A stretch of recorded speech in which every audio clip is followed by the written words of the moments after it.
Ok. Vamos entonces a empezar, ¿no? A ver, dice, con Java se puede programar aplicaciones para celulares del sistema operativo Android y iOS. Para Android sí. En Android tú puedes programar en Java o puedes hacerlo en Kotlin, ¿sí? Son dos lenguajes que finalmente corren en una máquina virtual. Muy similar a la máquina virtual de Java, ¿sí? Entonces sí, la respuesta es sí, sí puedes programarlo. En iOS, no. iOS tiene su propio lenguaje, que es Swift, ¿sí? Y entonces, si quieres hacer algo en determinado dispositivo, recuerda que los lenguajes son diferentes, ¿sí? Vamos, entonces esto está respondido. Los que quieren ingresar más preguntas, aquí tienen la página. Igual se los voy a copiar por el chat. ¿No, chicos? No pierdan la costumbre de lanzar las preguntas para que nosotros podamos responderlos luego. ¿Sí? A veces tienes alguna consulta en medio de la clase, lanzas la pregunta y después lo respondemos. ¿Sí?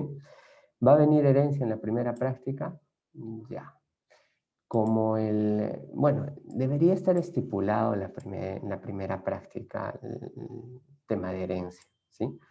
Sin embargo, he visto que hay muchas personas que todavía no van a tener problemas con la sintaxis en Java, ¿no? Dado que no han llevado C. Entonces, vamos a hacer algo, ¿sí? Vamos a revisar el sílabo, ¿sí? ¿Se dan cuenta? La cuarta semana recién se toma de forma extensiva el tema de herencia. Si bien ya hemos mencionado qué es herencia, ya hemos hablado de los constructores en las subclases, ¿no? Y hemos hecho algunos programas con constructores de subclases, no vamos a tomarlo en la primera práctica, ¿sí? En la primera práctica vamos a hablar sobre, van a entrar el tema de programación orientada a objetos, la parte introductoria, ¿no? Desde los beneficios, uso de los primitivos, de los wrappers, de los estados, cómo es que puedo construir una clase Java, la sintaxis, los métodos, atributos que yo puedo crear, el uso de paquetes, de hacer importaciones y el manejo de miembros estáticos y no estáticos, ¿sí? Hasta ahí va a venir la práctica. La práctica son preguntas, ¿no? Son preguntas que tú vas a resolver. No va a venir teoría, pero sí tienes que saber la teoría para poder responder bien, ¿no? ¿Sí? Entonces, en eso estamos quedando con el temario de qué es lo que va a venir. Ya, Eric, por favor, si es que alguno de tus compañeros te hace la consulta, entonces le dice solamente va a venir hasta la semana 3. ¿Sí? No vamos a tocar herencia. Sí, profesor, gracias. Ok. Entonces vamos a dar por respondida esta pregunta. ¿Sí? No va a venir herencia. ¿Qué paradigmas de programación existen? Bueno, existe el estructurado, el que ustedes han visto en Python y en C++, ¿sí? Existe el paradigma de programación orientada a objetos que estamos haciendo ahora con Java. Existe también el paradigma funcional, ¿sí? Entonces, estos tres paradigmas no son los únicos, hay otros también, ¿sí? Pero son los tres más populares, ¿sí? Actualmente el más popular es la programación funcional, ¿sí? Ahora, eso no significa que un lenguaje utilice un solo paradigma, ¿no? Por ejemplo, Python es un lenguaje orientado a objetos. O sea, puedes crear clases en Python sin mayor problema. La teoría que estamos viendo, tú también puedes hacerlo en Python, ¿sí? Es cuestión nada más que te amoldes a la sintaxis y podrías utilizarlo muy fácilmente. C++ es un lenguaje también orientado a objetos. Java también. Java también es un lenguaje funcional. También Python, ¿sí? También C, en las últimas especificaciones también es un lenguaje funcional. Y los tres también utilizan el paradigma estructurado, ¿no? De programación estructurada. Eso significa que los lenguajes, chicos, no se amarran a un solo paradigma. te dan la libertad para que utilices, dependiendo del problema, cuál es la mejor solución, ¿no? Para ese tipo de trabajo que se vaya a realizar, ¿no? Entonces, hay que tener bien en claro esas situaciones, ¿no? Por ejemplo, en funcional, tú no le vas a pasar objetos, sino tienes que calcularlos. Todo se tiene que calcular, todo se tiene que procesar. Entonces, lo que tú pasas como parámetros son funciones, ¿sí? No le envías parámetros como A, B, C, que sean valores literales, o son primitivos, o son clases. No, a este les pasas funciones, ¿sí? En programación orientada a objetos creas objetos, o sea, todo lo mantienes en memoria y permites que esto genere una mayor escalabilidad. Entonces, eso hace que el espacio de memoria crezca. El estructurado suele ser mucho más rápido, pero en cuanto a precisión es un poco más complejo de darle mantenimiento, cuesta mucho. Entonces, cada uno tiene sus beneficios y en una aplicación, pues combinar los tres, ¿sí? Entonces recuerden, programación estructurada, programación orientada a objetos y la otra es programación funcional. Los más populares, pero no son los únicos, chicos.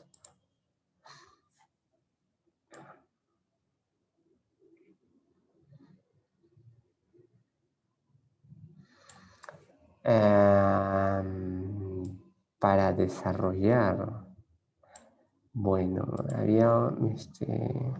hubo un taller en verano que era el tema de la complejidad de los algoritmos, cómo medirlos. Entonces sería muy bueno que sepas eso, ¿no? La función para calcular cuántas iteraciones se hacen.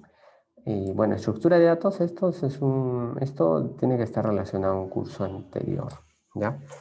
Igual lo voy a apuntar, ¿sí? Es importante que hagan eso, esas consultas, porque eso me ayuda a poder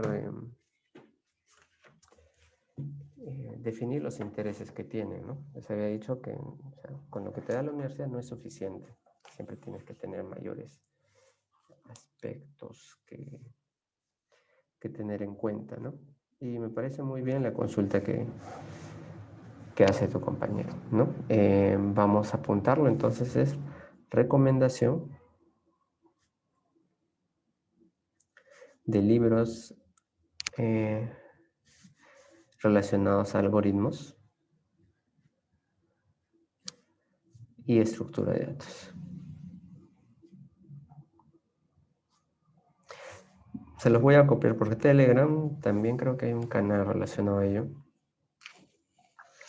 Les voy a adelantar a los que están interesados, pueden visitar una de las mejores universidades de Estados Unidos relacionadas a este tema, es la Universidad de San Diego. Así es que si tienen un poco de tiempo, creo que esta universidad da cursos gratuitos, ¿no? Sería muy bueno que los puedan tomar, ¿no? En paralelo con la universidad, si es que están interesados en ello, ¿sí?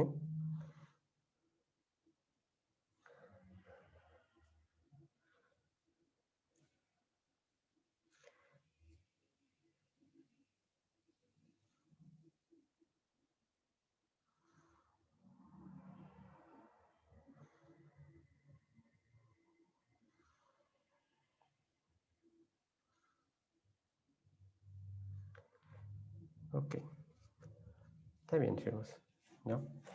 Vamos a ver, ya lo he apuntado.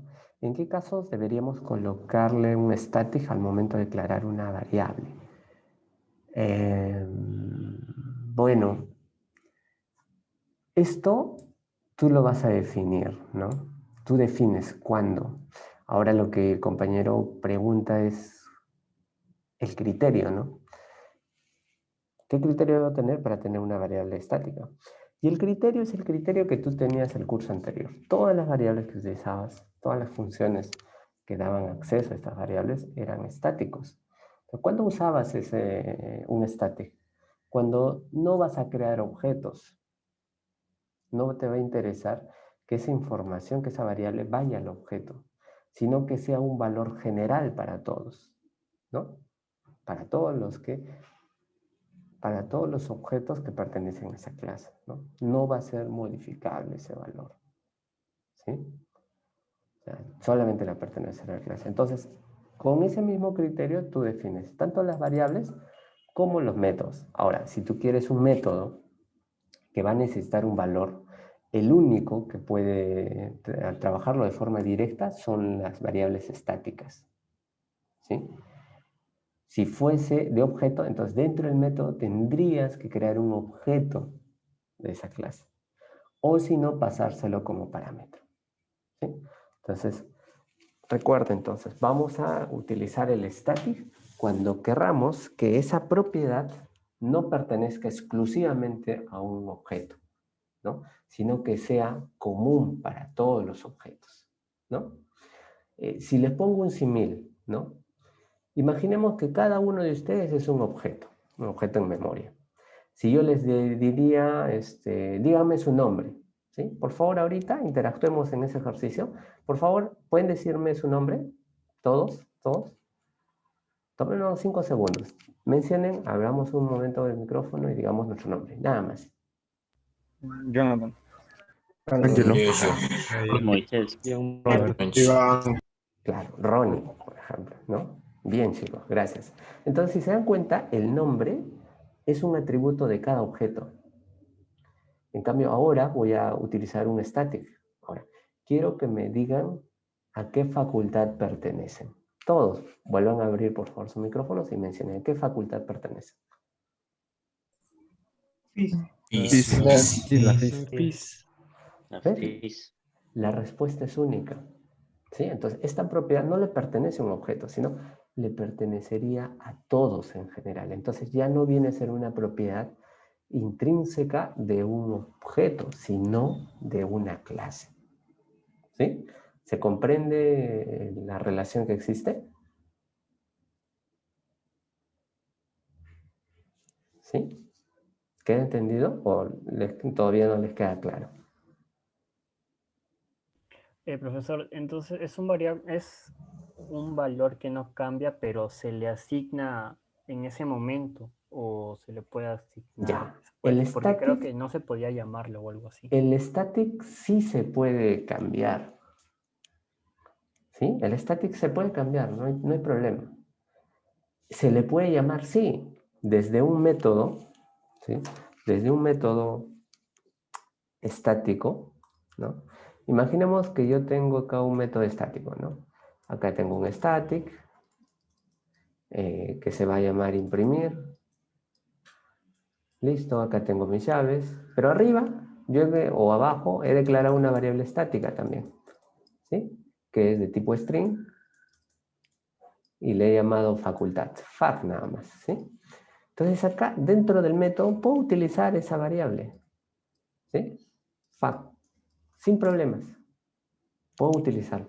Puedo asignarle acá un valor, ¿no? Puedo asignarle un valor, no hay problema, ¿sí? Si tuviese uno no estático, o sea, si tuviese, a ver, otro método que sea imprimir, así, ¿no? Este sí completo, ¿no? Si se dan cuenta no tiene static, ¿no? Me olvidé poner acá, void, y este también va a ser un void, ¿sí? Aquí también puedo asignarle directamente,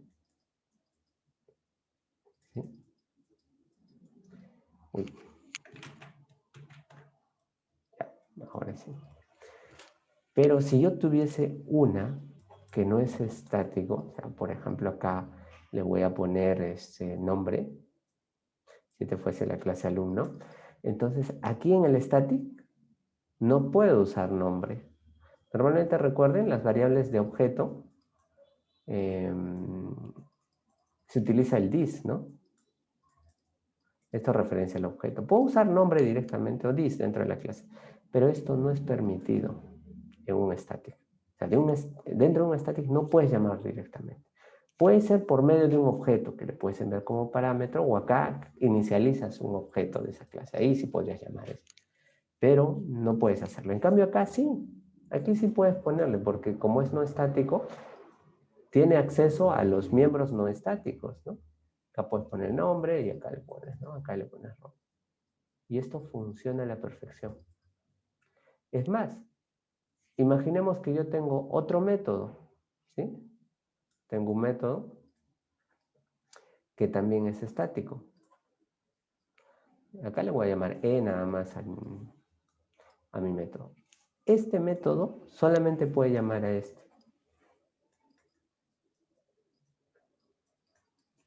No puede llamar a imprimir. ¿Por qué? Porque imprimir es de objeto. Es un método de objeto. De estos chicos no existe el acceso. Esto no se puede. Esto sí.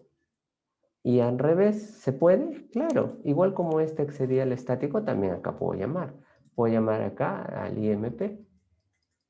O tal vez a este E también puedo llamarlo. No hay ningún problema. ¿Sí? ¿Te queda más claro ahora? Más o menos, profesor. Gracias. Sí.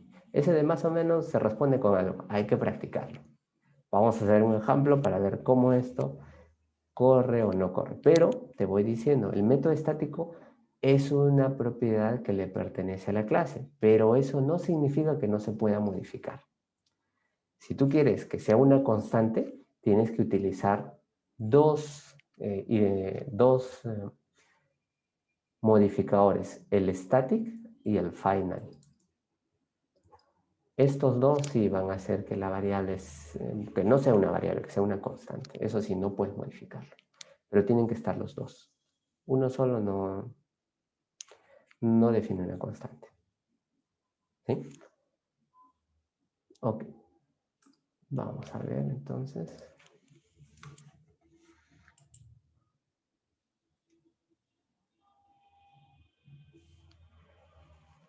Ya, ¿cuándo te sale error? ¿No? ¿Cuándo te sale este tipo de error? Tiene dos causas, ¿no? La primera es, recuerden que acá yo tengo mi repositorio local y acá tengo mi repositorio remoto, ¿no? Entonces yo trato de subir acá mediante esta función que es push. Pero recuerden, ¿sí? Recuerden que yo acá tengo mi working directory, ¿no? Acá tengo mi working directory, acá tengo el staging area y esto recién pasa al repositorio local. Entonces, ¿qué es lo que puede estar pasando? Una de las cosas que debemos de saber es que para subir al repositorio, el repositorio tiene que estar sincronizado. Quiere decir, hay una metadata que tiene el repositorio local, el cual me permite reconocer que no hubo algunos push anteriores, ¿sí? O unos commit anteriores. Entonces, antes de darle un push, siempre, ¿sí? Debo tener mi versión de la metadata que tengo acá actualizada. Y eso se hace con un fetch, ¿no? Con un fetch. ¿Recuerdan? Fetch. O si no, más fácil, yo te recomiendo que hagas un pull. Con el pull, ¿qué es lo que haces? Aplicas un fetch, actualizas esta metadata en el repositorio local y también actualizas el working directory. Listo. Entonces, uno de los posibles errores es ese, ¿no? Le estoy dando push y no es sincronizado, ¿no? Quiere decir que yo estoy en el repositorio está en una versión 4, ¿ya? Está en una versión 4 de los archivos, y tú cuando lo has sincronizado estabas en el 1, ¿no? En determinado momento bajaste, lo clonaste, estás en la versión 1, y tú este 1 quieres subirlo a la 4. No puedes, tienes que actualizar. Entonces, cuando tú le das un pull, trae toda esta metadata del 4 y lo actualiza y le dice, oye, ¿sabes qué? Ahora tú puedes actualizar al 5. Entonces, cuando tú le hagas un push, ya no vas a modificarlo y ya no va a estar el servidor remoto en una versión 4, sino en una versión 5. ¿Sí? Entonces recuerden, siempre hacerle el pull. ¿Sí? Ahora, otra cosa es que también te pida contraseña y no le hayas puesto, o a veces que no tengas conectividad al servidor, pero esas cosas muy poco suceden, ¿sí? Lo otro es, tú tienes una carpeta donde tú has clonado tu proyecto, ¿no? Acá yo tengo mi proyecto, por ejemplo, PO, ¿sí? Y PO tiene una carpeta, ¿no?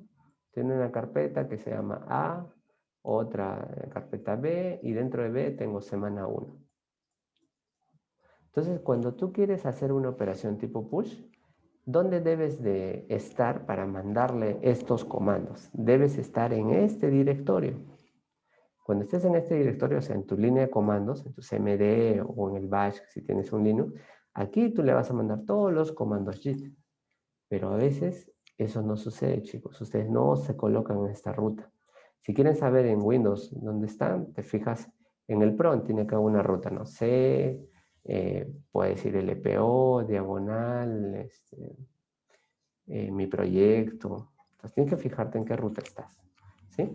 Si no, ¿qué es lo que sucede? A veces ustedes están en este directorio y le están tratando de dar un push. Entonces, vas a tener algunos problemas al momento de subirlo, ¿sí? Otro problema también que me ha sucedido con uno de ustedes es que a veces tienen Windows 7 y el Windows 7 no soporta el protocolo seguro. Recuerden que ustedes están haciendo transacciones con HTTPS. El protocolo HTTPS tiene versiones. Hay uno que es la SSL3, luego está el TLS 1.1 y el TLS 1.2. También existe el 3, ¿sí? El 1.3.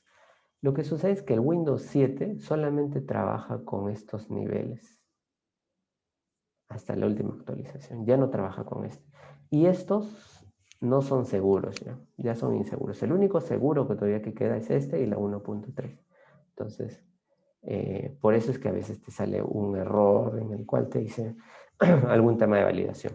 Sin embargo, tienen que fijarte si en verdad ha actualizado, porque a veces no es un error, sino es un warning. Un warning es una alerta nada más. ¿Sí?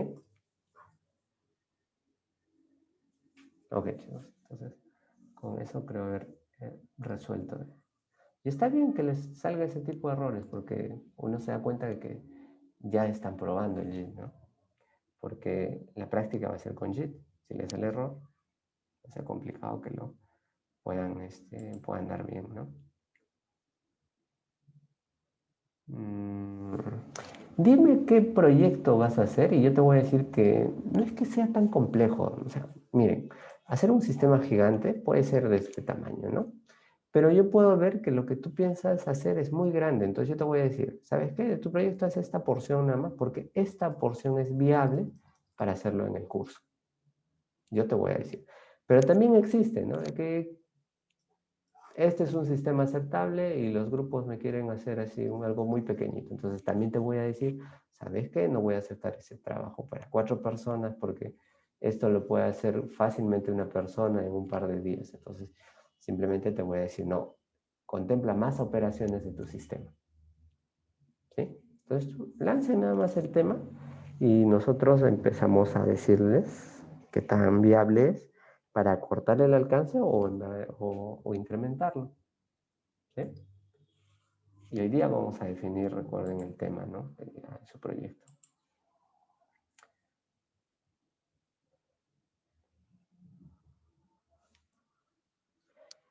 A ver, esto no existe, repositorio virtual, ¿no? O sea, tienes repositorio local o remoto, nada más. Ahora, ¿a cuál te referirías? ¿No? Si haces un commit, recuerda, el commit solamente afecta al repositorio local. Aquí se hacen los commits. ¿Sí? El remoto no tiene commit. Las operaciones que se hacen a él es push. Eso hace que lo modifique. ¿Sí? Entonces, cuando tú le das commit, ¿a qué estás afectando? Solamente tu repositorio local. Todavía no. Cuando tú le subas, ahí está. Todos los commits, todos los cambios que has hecho en todos los commits, lo va a reflejar en el remoto. Pero eso no significa que el commit vaya a afectar el remoto. ¿Sí? Ahora, cuando tú haces commit, puede suceder esto, ¿no? Le hago un commit 1, le puedo hacer un commit 2, commit 3. Este es a las 10 horas, este es a las 10:05 y este a las 14 horas, ¿no? Entonces yo puedo hacerle varios commits a mi repositorio local. Y cuando le hago un push, ¿cuál va a tomar? ¿Cuál de estos 3 commits va a subirlo al remoto? Los 3. En verdad va a tomar todos los 3 para hacerle un seguimiento del trabajo que has hecho. Y por cada uno te va a decir, el commit 1, este usuario lo ha hecho a las 10 de la mañana, a las 10:05 y a las 14 horas. ¿Sí? Ahora, imaginemos que acá hemos editado un archivo. File 1, en este también, en todos, ¿no? Aparte de esto, otros archivos también hemos modificado. ¿Cuál es la versión que te va a salir? Pues esta, la última. La última es posible recuperarla. Ahora, también es posible recuperar esto. Tienes que buscarlo nada más. Retroceder en un commit, navegar y qué versión has tenido. También. Eso es lo bueno de un sistema de control de versiones. Puedes ver todas las versiones que tienes. Pero la última, la actual, que va a tener el repositorio remoto, va a ser el último, ¿no? Y sí existe la posibilidad de recuperar versiones antiguas.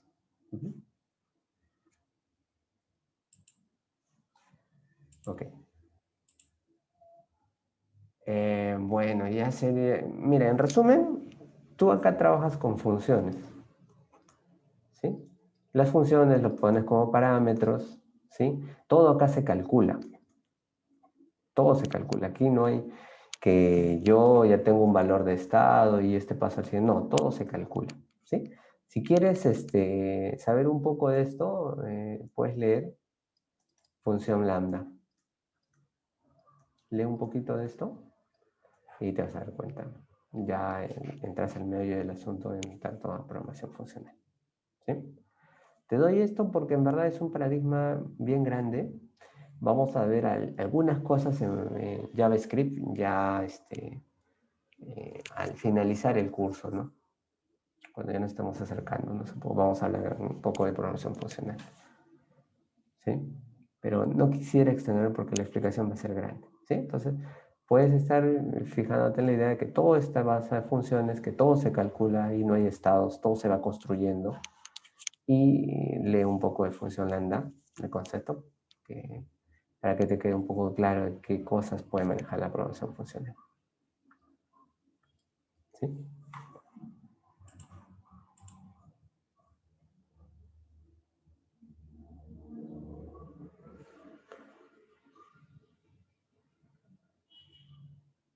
¿Cómo puede ser tu versión más antigua si solamente lo has estado trabajando tú?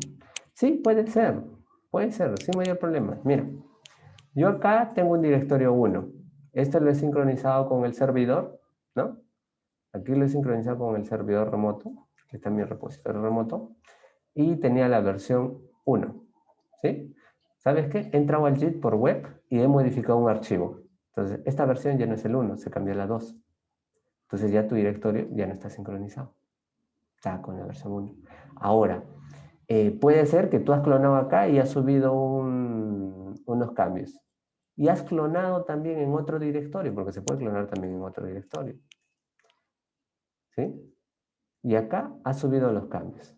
¿Ves? Ya pasaste en la versión 2. Y cuando tú regreses a este directorio ya va a estar desfasado. ¿Sí? O lo otro también, que hay un directorio JIT, que les he dicho que no lo borren, el interno. Entonces, has podido borrar esto, entonces la metadata se ha borrado. Entonces, no hay forma de que él pueda recuperarlo. ¿Cómo se lo recupera? Haciéndole un pull. ¿Sí? Entonces, hay varias formas en las cuales puede aparecerte ese error, ¿no? Por eso, olvídate de los problemas, ponle un pull, con eso sincronizas y listo, lo subes. Cuando haces un pull, recuerda, si yo tengo un archivo que es F1 y yo acá lo he modificado, cuando le hagas pull, no va a tocar este archivo va a quedar tal cual. Pero si hay un archivo que tú no has tocado, pero que en el servidor se ha modificado, ese sí va a ser reemplazado, pero este no, ¿sí? Esto va a mantener la versión que tú tienes en el working directory, recuerden, ¿sí?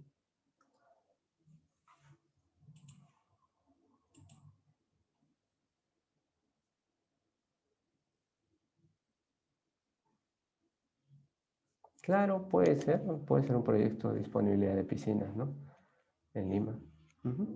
Sí es aceptable, pero te voy a pedir más cosas, ¿no? O sea, no solamente vas a decir, esta piscina está disponible, ¿no? No, tiene que ser horario, de repente puedes hacer reserva de esas piscinas, de repente cuál es la piscina más cerca a tu casa, o de repente buscas por precios, ¿no? Sí, el proyecto es posible.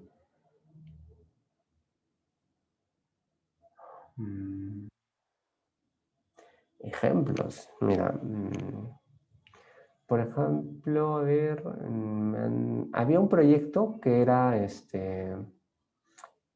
que le llamaban Comedor Uni, ¿sí?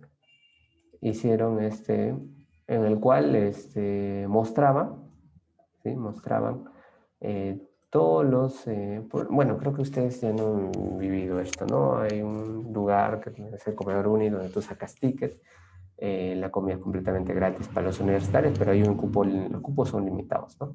¿Qué es lo que hacían? Mostraban día por día las cosas que tenían y también mostraban la información nutricional, ¿sí? Entonces, dentro generaban un calendario por cada estudiante, ¿no? Un usuario, tenía un usuario password, generaban acá el nivel que tenían de valor nutritivo por cada uno y lo ponían por días, ¿no? Entonces ahí les decían cuánto consumían de cada uno. Al final de la semana te daba un resumen de qué tipo de nutrientes te estaban faltando para que puedas complementarlos, ¿no? Eso, por ejemplo, fue un proyecto. Otro proyecto, a ver, otro proyecto que yo me acuerde que era el proyecto de Arma tu PC. ¿Sí? Arma tu PC. Entonces, entrabas acá y tú le decías qué procesador quieres, ¿no? ¿Qué potencia de procesador quieres? Elegías el procesador, de esto te sugería qué tarjetas madres o mainboard eran compatibles. Toda una lista, te daba también la lista de los keys que tenías. Cuando elegías el mainboard, también te definía qué case, filtraba qué case eran compatibles dentro del stock que tenía esa tienda. Con esto también te decía cuánto de memoria RAM podrías asignarle, cuáles eran compatibles con los buses de esta tarjeta madre. Otras cosas que sí no entraban en esos filtros era el disco duro o sugerirte SSDs, ¿no? Qué monitor también era muy bueno relacionado a la tarjeta de video, ¿sí? O la tarjeta gráfica que tenías, ¿no? ¿Sí? Y al final te mostraba un resumen de todas las opciones posibles con el costo, ¿no? Cuánto es lo que te cuesta cada uno. Este es otro proyecto. A ver, otro proyecto que mencionaron, a ver...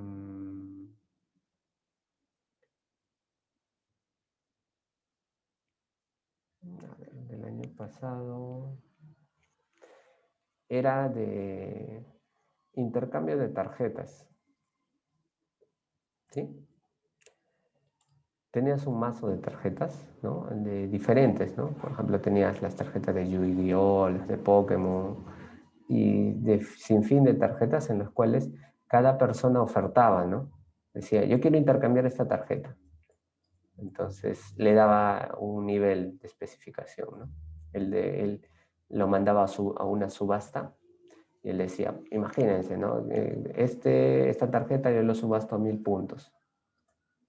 Y dices que esa subasta va a durar una semana. Entonces vienen todos los postores y validan y van incrementando esta subasta.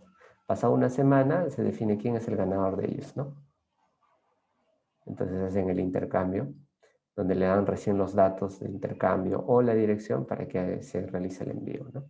Y claro, cuando la persona que ha ganado la subasta no entrega la tarjeta, entonces se tiene que multar, ¿no? A ese usuario, no permitiéndole el acceso nuevamente, ¿no? Y también daban una reseña de que por qué la tarjeta tenía ese precio, ¿no? También había secciones donde se ponían la información de qué tipo de mazos se tenían y, bueno, información relevante de cada una de las tarjetas, ¿no? Que los hacía especiales, ¿no? Unas que solamente se conseguían en el extranjero, otros en qué tiendas también había lugares donde podías adquirir tarjetas, ¿no?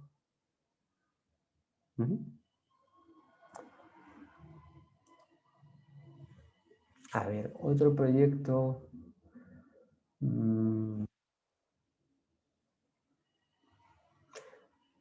Bueno, lo de Arma PC también era con celulares, ¿no? Con celulares. Otro proyecto era lo que ahora ya lo han implementado, en el cual tienes una página donde te brinda todos los recursos de los cursos, ¿no? Ahí te ponen los videos, las prácticas calificadas, las famosas planchas que ustedes dicen, que no sirve para estudiar, solamente sirve para la nota y no aprendan nada, esas también aquí las publican, ¿no? Aparte del material que sí sirve, ¿no? El material del curso, ¿no? Videos, lecturas, libros, incluso ahí se comparten, ¿no? También, o sea, todos estos son una muy buena idea. Y es un proyecto. El proyecto es bueno, ¿no? Lo que le digo es, lo que no me gusta es que muestran los solucionarios y hay algunos docentes que no cambian sus problemas, ¿no? Entonces el alumno no tiene que estudiar el curso, ¿no? Entonces está mal. Pero el resto de cosas son magníficas, ¿no? ¿Sí? Ese es otro proyecto. Claro que los ejemplos que yo les estoy dando no pueden repetirlos porque no voy a aceptar proyectos repetidos, ¿no? Hay otros que también hicieron un sistema de restaurante, ¿sí? Restaurante delivery, en el cual tú le dices, necesito este valor nutricional que el médico me ha dicho, ¿sí? Y en base a eso me vas a traer comida al mediodía durante 6 días a la semana. Este es un requerimiento, entonces del otro lado del restaurante le da la propuesta. ¿Cuáles son los platos que tiene que consumir esos 6 días, ¿no? Y bueno, le da también el costo, ¿no? ¿Cuánto es el que le va a costar? Y cuál es el lugar de entrega, dónde tiene que hacer el depósito, qué cuenta. Y hicieron una simulación de pago con Kulki. Kulki, esta pasarela de pago, acepta Visa, Mastercard. Esa es otra idea. Hay otro que es de una biblioteca compartida. ¿Sí? Este proyecto es, yo tengo libros de diferentes ciclos, ¿no? Cursos que ya he pasado, ¿no? Yo puedo intercambiarlos por otros, ¿no? Entonces, los usuarios definen un intercambio entre estos libros, ¿no? O sea, puede ser que, por ejemplo, una persona A, existe una persona B y una persona C, ¿no? Este le presta a este le puede prestar a este y este al otro, ¿no? Tú te podías prestar un libro siempre y cuando tú tú seas consciente que debes prestar un libro anteriormente, ¿no? Entonces, primero tienes que prestar un libro para que tú puedas ser sujeto de préstamo a un libro anterior, ¿no? Y si es que la persona no te devuelve, entonces tiene que pagarte un monto por reposición del libro, ¿no? Incluso tenían la sección de venta de libros, ¿no? O sea, tú tienes un libro que no quieres usar, tu venero de primer ciclo, y te lo has comprado a 10 soles, entonces acá la oferta, 5 soles lo venden. A ver quién quiere comprarlo, ¿no? Hay otras personas también que podían aquí compartir no solamente bibliotecas, sino sus apuntes, ¿no? Sus apuntes en formato PDF, ¿no? Por curso, ¿no? Entonces, este apunte lo ofertan a 1 sol, ¿no? Y este sol, estos 5 soles, normalmente no son efectivos, sino es una moneda que supuestamente tienen para adquirir otros libros que están acá, ¿no? Entonces hay una conversión ahí, ¿no? Puede ser también por 5 soles, ¿no? Eso es lo que hicieron. Es como una moneda virtual que tenían. Listo, creo que con eso son suficientes ejemplos, ¿no?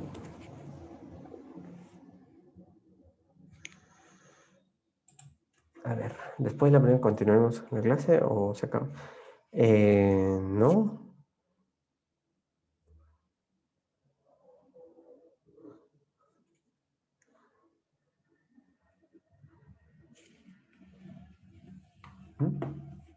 No, nosotros termina la PC y continuamos, chicos. En este curso, si les gusta, les va a faltar tiempo para aprender nuevas cosas, ¿no? Yo continúo. Si va a durar 1 hora y media, la otra media hora vamos a continuar con clases, ¿no? A veces incluso resolvemos la práctica, ¿no? Hay unas personas que quieren que se resuelva. Si nos da el tiempo ahí, lo hacemos, si no ya el miércoles lo resolvemos. Sí, así que no hay horas, no les voy a regalar ni un minuto de clases, no voy a perder ni uno. ¿sí? Tenemos que completar todas las sesiones, ¿sí?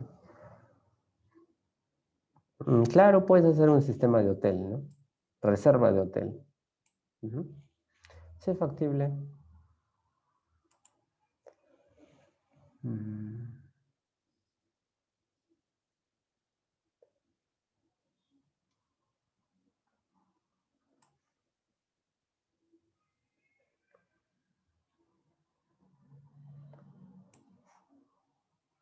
Claro, eso ya lo vamos a ver por partes. Lo que sucede es que el siglo pasado yo ya me adelantaba, ¿no? En las otras sesiones, o sea, ya hacíamos HTML, CSS, y ya después del parcial ya podemos dar entradas a una página web, ¿no? El problema es que no todos pudieron cubrirlo al mismo ritmo. Hubieron muchos chicos que la parte de Java estaban todavía muy ligeros, ¿no? Entonces, por ahora vamos a trabajar un poco más fuerte la parte Java y después ya vamos a pasar a la parte web, ¿no? Ahora, ¿cuándo vas a ver esto? Yo en verdad, si te das cuenta, yo no me gusta pasarle valores por consola, ¿no? Pásale una lista y eso ya que haga su trabajo, ¿no? Porque mi idea es esa, ¿no? Porque ya cuando tengamos que compartir datos en formato JSON, cuando hagas tu página web, ahí te vas a dar cuenta, ahí sí vas a ingresar mediante una página web, ¿no? Y vas a poder hacer todo lo que tengas que hacer. Pero te lo vamos a hacer en 3 sesiones. Vas a aprender HTML, CSS y JavaScript. Así que necesito que en ese momento estén atentos, muy atentos y que practiquen, ¿sí? Si realizan el error, dejarlo para último momento, les aseguro que van a reprobar el curso. Este curso se practica a diario, ¿sí? Si es posible, dedícale 20 minutos si quieres, o por lo menos dedícale 4 horas semanales, ¿no? Aparte de las clases, ¿no? Con esas 4 horas semanales es suficiente. Tienes una muy buena dedicación, el curso te va a ser relativamente fácil y vas a sacar una alta nota, ¿no? Pero si no, puedes reprobar el curso o tal vez aprobarlo, pero con la nota mínima, ¿no? El ciclo pasado jalaron alrededor de ¿cuántos? 15 personas, creo. Y eso que eran menos que ahora, ¿no? Entonces tengan cuidado, chicos.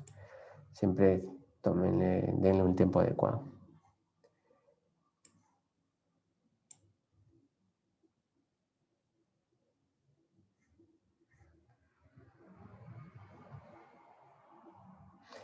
A ver, mira, te voy a ser sincero, esto es muy fácil. Yo lo haría en un día, suficiente. ¿Sí? Pero si tú le agregas algo más, sí te lo acepto como proyecto, ¿sí? Porque acá la data que le vas a dar le vas a dar como una calculadora simple, ¿no? Vas a tener una caja donde tú solamente le vas a poner un dato, te vas a graficar la función y nada más, ¿no? Si quieres hacer este proyecto, entonces exporta tus gráficas a PDF o imágenes y puedes compartirlo con los usuarios. Bueno, si le vas agregando estas cosas, sí te voy aceptando el problema, ¿no? Es como el ejemplo que les dije, me han presentado algo pequeñito, pero yo te voy a pedir más cosas, ¿no? Como incrementarlo. Es que es factible, ¿no? Puede ser un proyecto, sí. Ahora, ten cuidado de que no me estés copiando archivos a proyectos de GitHub u otro repositorio y tú cojas esa base y cometas el error de presentarme lo mismo, porque yo te voy a preguntar cómo has hecho esto. Si no vas a saber contestar, estás cometiendo un plagio, ¿sí? Recuerda que si vas a copiar un segmento, tienes que citarlo. En tu trabajo o en la exposición tienes que decir, profesor, he cogido como base este proyecto y he hecho tales mejoras, ¿sí? Así es que tengan cuidado con eso. Si lo hacen completamente cero, yo me voy a dar cuenta, ¿sí? Yo me voy a dar cuenta de eso. Hubo 2 grupos que intentaron hacer eso, pese a las advertencias, ¿no? Y bueno, no tuvieron nota, ¿no? Es más, su final fue desastroso. Es que tengan cuidado, ¿sí? Solamente eso. En el resto sí es aceptable la calculadora multifuncional. Claro, si puedes hacerlo. ¿Te refieres que quieres presentarlo como proyecto? ¿O la pregunta es que si se puede hacer en Java? En cualquier lenguaje se puede hacer de todo, ¿sí? Es que Minecraft no es algo exageradamente complicado, ¿no? No es tan complejo.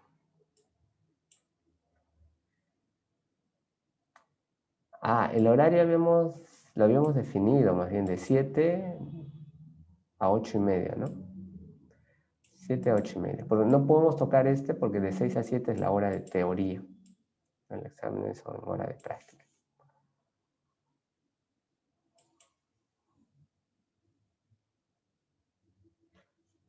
Ya. Bueno, creo que no hay más. Repaso de abstract, ¿no? Ya. Miren, nos hemos tomado realmente bastante tiempo para responder, pero creo que era lo pertinente, ¿no? Vamos a ver, vamos a hacer un repaso, ¿sí? Vamos a hacer un repaso. Hagamos algo, chicos. Miren, lo de la hoja interactiva no me va a dar tiempo ya para subirlo ahora, para hacer un poco de seguimiento. El día de mañana le voy a subir todo, la hoja interactiva, para que ustedes puedan practicar en los problemas adicionales que me han pedido para afrontar a la primera práctica calificada. Eso también lo voy a subir, que lo tengo apuntado. Y también que tenemos sesión, ¿no? Eric, ¿les comentaste de la hora? De las sesiones, sí, son los jueves, comenzamos los jueves a las 6, de 6 a 8. Sí, jueves y viernes de 6 a 8. ¿Sí? Yo les voy a pasar el enlace, ¿sí? Que va a ser por Zoom también. ¿Ya? Entonces no se preocupen, chicos. Aquellas personas que no conocen el lenguaje C, no vamos a programar en C, vamos a hacerlo en Java, ¿sí? Pero vamos a usar la sintaxis que es necesario para el curso, ¿sí? Sí vamos a repasar algunas cosas de los primeros temas, así que los que están interesados, los que sí han llevado C y quieren ver un poco más allá cómo es que se utilizan algunos operadores, los for, los while que necesites o manejo de arreglos, también lo vamos a hacer en estas sesiones, ¿ya? En estas dos sesiones. Son full práctica, que voy a tratar, chicos, de no hacer los mismos ejercicios en ambas sesiones. ¿Por qué? Porque vas a tener los dos videos, ¿no? Si sería lo mismo, no sería tan fructífero, ¿sí? Entonces, voy a tratar de resolver problemas diferentes en ambas secciones, ¿sí? Si tienen consultas, chicos, si tienen alguna consulta ahí, al principio voy a dejar abierto también el Mentimeter para que ustedes puedan hacer sus consultas anónimas. Ustedes láncenlo. Si tienen alguna duda, es el momento idóneo para resolverlo, ¿sí? Ok, chicos, entonces vamos a entrar a la sala y vamos a hacer un repaso, ¿sí? Nosotros estamos acá, semana 3, pero en la semana 2 he dejado un archivo que se llama PO. ¿Sí? Ahí está.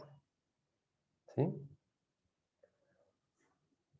Este archivo va a brindarnos un resumen, ¿sí? De lo que se hace en programación orientada a objetos, ¿sí? Y vamos a utilizarlo, ¿no? Para hacer ese repaso que ustedes están pidiendo, ¿sí? Voy a tomarme media hora. Si tienen alguna consulta, díganlo, ¿sí? Lancen la pregunta o interrumpan. Yo no me hago ningún problema con decir que me interrumpen. Tal vez te digo, déjame terminar esta partecita y respondemos tu consulta, ¿no? Pero hagan las consultas que deseen. Recuerden, esta presentación también está en Univirtual, ¿sí? Ok, vamos a empezar entonces, ¿no? Para empezar, tenemos que entender, ¿sí? Tenemos que entender que nosotros generamos en Java un proceso definido, ¿no? Para poder ejecutar las aplicaciones. Lo primero es tener el código fuente. Este es el source o código fuente que tiene extensión .java. ¿no? Y tienen unas reglas, ¿no? Por ejemplo, si tengo una clase pública que se llama A, entonces, por ser pública, tiene que tener el mismo nombre que esta clase, ¿sí? Solamente hay una clase pública por archivo, ¿sí? Luego hay un compilador. Ese compilador es JavaC. Con el JavaC, ¿qué es lo que hace el IDE? ¿No? Lo transforma en los diferentes tipos que tiene. Imaginemos que esta clase A tiene la clase A, la clase B y la clase C. Esta es pública, ¿sí? Esta es pública. Las otras son de paquetes. Recuerden que las clases solamente tienen dos modificadores de acceso, público y paquete. Entonces, estos son de paquete. Entonces, ¿cuántos archivos de salida se va a crear? Se va a crear el A.class, se va a crear el B.class y C.class. 3 archivos. Entonces, no es cierto que de un archivo Java solamente se genere un solo archivo class. No. Pueden generarse varios, ¿ya? Generalmente es uno, pero depende de tu código fuente. ¿Sí? Este es un código, ¿sí? Es un código intermedio que es reconocida por la máquina virtual. Acá tengo una Java Virtual Machine. Cuando ustedes instalan Java, están instalando, ¿sí? Cuando ustedes instalan un JDK, el JDK internamente tiene un JRE, una variable, un entorno de ejecución de Java. Y el JDK es más las herramientas, ¿no? Más los tools, más las herramientas para compilación y para desarrollo. Pero el JRE internamente tiene librerías, acá hay librerías, las librerías estándar de Java, y también tiene la máquina virtual, la Java Virtual Machine, ¿sí? Cada JDK, recuerden que es diferente para los sistemas operativos, ¿no? El JDK para Windows no es el mismo para Linux, ni el mismo para BCD, ¿no? O para Android, son otros, ¿no? Entonces, cada máquina virtual se instala en los dispositivos para que este código pueda ejecutarse acá, ¿sí? Incluso antes habían celulares, los primeros smartphones, corrían sobre un sistema operativo que era Symbian, ¿sí? El antecesor de Android. También era un Linux, ¿no? Y el Symbian tenía una máquina virtual interna, una mobile. Entonces, si ustedes por ahí tienen un celular antiguo de tipo los Sony Ericsson, así, veían que había juegos y eran hechos en Java, ¿no? Para que se corrían en estos entornos, ¿no? En refrigeradores, en televisores, en portátiles, ¿no? O en servidores. Entonces, recuerden, ¿quién hace la magia de que se ejecute? La magia lo hace la máquina virtual, ¿sí? Entonces, eso hace que un código que tú has definido y que has compilado se puede ejecutar en diferentes entornos. No es como el C. En C ejecutas solamente en un solo tipo de plataforma, es un solo tipo de arquitectura, ¿no? Si lo compilaste en Windows, solamente va a funcionar en Windows. Si lo harías en Linux, no va a funcionar para nada. En cambio, en Java, eso no sucede, ¿sí? Ahora, cuando hablemos de paquetes, es que cada una de las clases tenemos que organizarlos, tenemos que modularizarlos. Entonces, nosotros definimos un espacio de trabajo, que es ese paquete, que se denota así, con un rectángulo superior, donde está el nombre del paquete, definiendo que hay una característica común de los elementos que están, ¿no? Dentro de este paquete, ¿no? Estos, por ejemplo, tienen una característica común, que todos son figuras geométricas. Acá pertenecen todos a un simulador de planos, de un aeroplano, de un helicóptero, de esos globos aerostáticos, ¿no? También. Entonces, tienen un comportamiento o tienen una pertenencia a un concepto que ustedes definan, ¿no? Entonces, ellos no hay que tenerlos todos en desorden, ¿no? Es como lo que a veces ustedes hacen, ¿no? Ustedes dicen, ay, no, profesor, yo soy organizado. Yo todo lo pongo dentro del directorio de escritorio, ¿no? Dentro del desktop. Acá pongo todos mis archivos. Y bueno, ya la pantalla se repleta de todo eso, ¿no? Entonces no hay organización. En cambio, si tú pones en un directorio D o C, creas tu carpeta y dentro de esa carpeta vuelves a jerarquizarlo y lo puedes poner por cursos. o por ciclos y esto lo vuelves a jerarquizar. Entonces, ¿qué estás haciendo? Estás generando un patrón común de pertenencia con este contenedor. Entonces, el paquete no es más que un contenedor que tiene una funcionalidad, o tiene un fin específico de organización, el cual va a contener elementos como clases, vamos a ver interfaces, enumeraciones y otros tipos, ¿no? Entonces, permiten organización, ¿sí? Modularización dentro del código. Acá tenemos un ejemplo. Para definir un paquete utilizamos la palabra reservada package y luego el nombre, ¿no? Todo tiene que ser en Java en minúscula, en Java todo termina en punto y coma, igual que C. Los que están habituados a Python, por favor, no se olviden del punto y coma, ¿sí? Esto es la notación de red al revés, ¿no? Si por ejemplo tengo una página que es Yahoo, si sería, estoy entrando al correo, sería mail, yahoo.com, entonces el paquete que va a ser Yahoo se llamaría com.yahoo.mail. ¿Y qué funcionalidad de correo estás haciendo, no? Por ejemplo, envío, ¿no? Send. Y luego el nombre de tu clase. Entonces, estás creando un paquete, si se dan cuenta, se invierte el sentido, ¿no? del dominio. ¿Por qué se hace esto? Para que las clases no se repitan, para que tus clases que tú generas sean diferentes a las de tu compañero, tengan otro paquete. De modo que si tú quieres compartirle una librería que él pueda reutilizar dentro de su proyecto, no haya colisión con los nombres de las clases. Los nombres de las clases, como está, se le denomina que tienen dos nombres, el nombre corto, que es este, main class, y el nombre calificado, ¿sí? El nombre calificado de la clase contempla el paquete. Quiere decir que esta clase, ¿cuál es el nombre calificado? Sería com.sjaexam.tutorial.mainClass. ¿Sí? Ese es el nombre calificado. El paquete más la clase. Entonces, internamente el compilador extrae el nombre calificado. Entonces, si alguien le ha puesto el mismo paquete, va a haber una colisión probablemente con este nombre, ¿sí? Pero si tu paquete o namespace es diferente, nunca van a colisionar con otros, ¿sí? Ese es el sentido de la organización del paquete. ¿Ok? ¿Cómo compilo una clase, no? Bueno, tengo que instalar el JK. Sin el JK no puedo hacer nada. Lo otro es que la variable del entorno debe estar funcionando, debe de asignarse al path. Profesor, ¿cómo me doy cuenta de eso? Ah, bueno, entra a la línea de comandos y ponle nada más Java, ¿recuerdan? ¿Recuerdan lo que le colocaban? Le colocaban Java --versión, ¿no? Si ven que hay una salida, entonces ya está en el path, así que no se preocupen.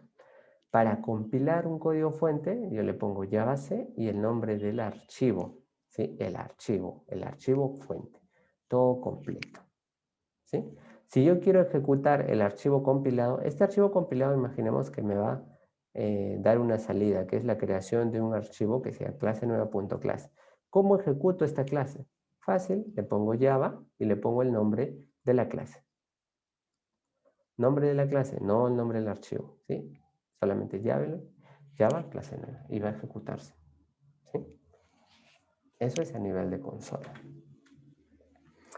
Ahora, ¿cómo es que interpreto este bytecode, ¿no? ¿Quién interpreta el código del bytecode? El bytecode, recuerden, es todo ese código que está en los archivos con extensión clase. ¿Quién interpreta eso? La máquina virtual, ¿no? Yo tengo acá mi código fuente, que es Greeting Universe Java. Utilizo el Java C, lo compilo y me va a hacer resultar un Greeting Universe Class.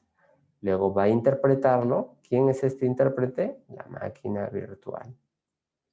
Y finalmente se va a ejecutar la aplicación, ¿no? De forma abstracta, va a dar un servicio para ejecutar algún tipo de funcionalidad. ¿Sí? Entonces recuerden, ¿quién interpreta el backup? La máquina virtual. Ahora, hablemos un poco de las APIs, de forma general, chicos, ¿sí? Quiero que algunos que ya saben tampoco no se aburran porque He visto en la prueba de entrada que hay algunos de ustedes que ya han llevado, creo, un curso de Java, porque incluso la prueba de entrada lo han resuelto con Java. Entonces, para ellos les defino de que hay un paquete muy útil, que es el JavaLang, ¿sí? Donde están todas las APIs que tú no necesitas importar. Todo lo que está en JavaLang no lo importas. ¿Cuáles están? Ahí están todos los wrappers, ¿no? Está el string, está el float, ¿no? No es necesario que tú lo importes, tú lo vas a utilizar, que es el object también, que es una clase. Luego existen otro paquete que es el Java útil, que es muy importante, y acá se trabaja con colecciones. Un arreglo unidimensional o multidimensional, también es una colección, ¿sí? Una colección porque está compuesto por diferentes elementos. En Java tenemos estas, ¿no? Tenemos listas, mapas, set, pero estos son nivel de interfaces, ¿sí? Y colas. También existen, ¿no? Como ustedes hicieron pilas, colas, grafos, también existe la implementación en Java, ¿no? Mediante una clase, ¿sí? Entonces, recuérdense esos nombres, ¿no? List, map, set. Estos tres. En las colas no es tan prioritario. ¿Podemos usarlos? Sí. No es tan prioritario. Estas son prioritarias que nos aprenden. ¿Sí? Eso lo vamos a ver antes del... Bueno, en verdad en dos sesiones más, ya vamos a ver estas implementaciones, ¿no? Tenemos Java útil, también tenemos cómo utilizar la fecha, el calendario, zona de tiempo y localización. Esta zona de tiempo, recuerdan que se lee en UTC, ¿no? Dependiendo del meridiano de Greenwich, ¿sí? También ahí está la función random para crear números aleatorios, ¿sí? Java IO es para trabajar con archivos. Ustedes en Python o en C, ustedes han escrito archivos, ¿no? De ahí han consumido información o han grabado en un archivo. Entonces, para leer un archivo se utiliza una clase base que es reader, tienes un writer también para escribir, pero va a depender un poco, ¿no? Tú puedes tener un buffer reader, un input stream reader, un filter reader. Estos son si tú manejas en memoria, pero si tú quieres escribir directamente en un archivo, usas el file reader o el file reader, ¿sí? Directamente. No es complicado, chicos, ¿sí? No es complicado.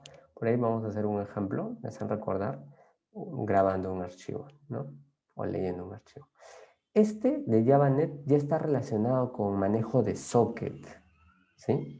Quiere decir que yo ya empiezo a tener comunicaciones entre dos dispositivos, una PC con otra PC. Entonces acá establezco una línea de comunicación y tengo que habilitar un puerto de comunicación, una puerta de entrada para que puedan servir las peticiones de otro computador B, ¿no? ¿Sí? Entonces, entonces al que hace las peticiones se le denomina cliente, y al que habilita esos segmentos para ejecutar cierta funcionalidad se le llama servidor, ¿sí? Es un concepto que nos va a acompañar en el curso. El cliente es quien pide y el servidor es quien responde a esa solicitud, ¿sí? Este swing no lo voy a tocar, es para hacer aplicaciones de escritorio con Java. Es el lenguaje antiguo, el swing, hay muchos que lo siguen utilizando. Es bueno para comprender un poco el tema de jerarquización, ¿no? Manejo de interfaces, el tema de diseño. Pero usar para hacer aplicaciones de esto ya no es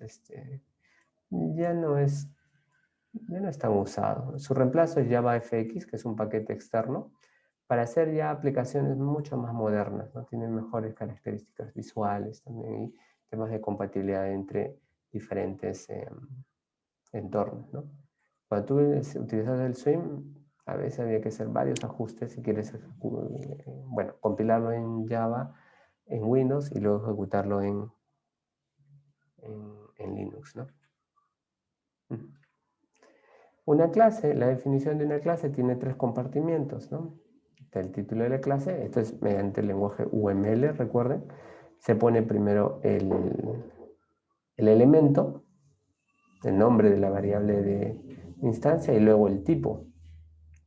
Si este fuese un string, pondría así, ¿no? Booker, dos puntos, string. ¿Sí? Esa es en notación UML. ¿Sí? Pero esto en declaración en Java, recuerden, ese es en UML. En Java, ¿cómo lo harías? Harías string, Booker, ¿no? ¿Sí? Es diferente. Entonces el primero es el nombre de la clase, el segundo son los atributos o propiedades, recuerden, en las lecturas también le ponen properties. Y en la tercera, que acá no está, le suelen decir métodos, ¿no? Métodos. ¿Sí? Si ustedes leen la literatura, también se les suele decir operaciones. ¿Sí? Recuerden, propiedades o atributos, métodos o operaciones. Los modificadores de acceso, para empezar, a nivel de clase, tengo dos modificadores. Es el público y el paquete. ¿Cuál es la notación del público? Más. El de package es ese. ¿Sí? El numeral es para el protected, el privado es menos. ¿Sí? Esto es a nivel de clase. Esto es a nivel de miembros de clase, ¿no? O miembros de objeto o de clase, ¿no? ¿Sí? O de objeto. Esto es todos acceden, todas las clases acceden en el público. Acá solo la clase, solo la misma clase accede a esos miembros, sean atributos o métodos. El protegido no lo... Bueno, ya puedo enunciarlo, ¿no? Ahora que hemos cogido algo de herencia, entonces ya puedo decirlo. Pero este es lo que pertenece al mismo paquete, el package. Y el protegido es paquete más las subclases que tenga esa clase. ¿Sí? O sea, acá está paquete más herencia. ¿Sí? ¿Cuáles son los niveles? El menos restrictivo es el public, luego le sigue el protected, luego el package. No se dejen guiar por la palabra protected con protegido, ¿verdad? No protege tanto. Sí, o sea, protege más que el público, eso sí. ¿Sí? Pero no es tan restrictivo. Y luego el privado. Entonces, aquí vamos de más acceso a menor acceso. ¿Sí? Ok.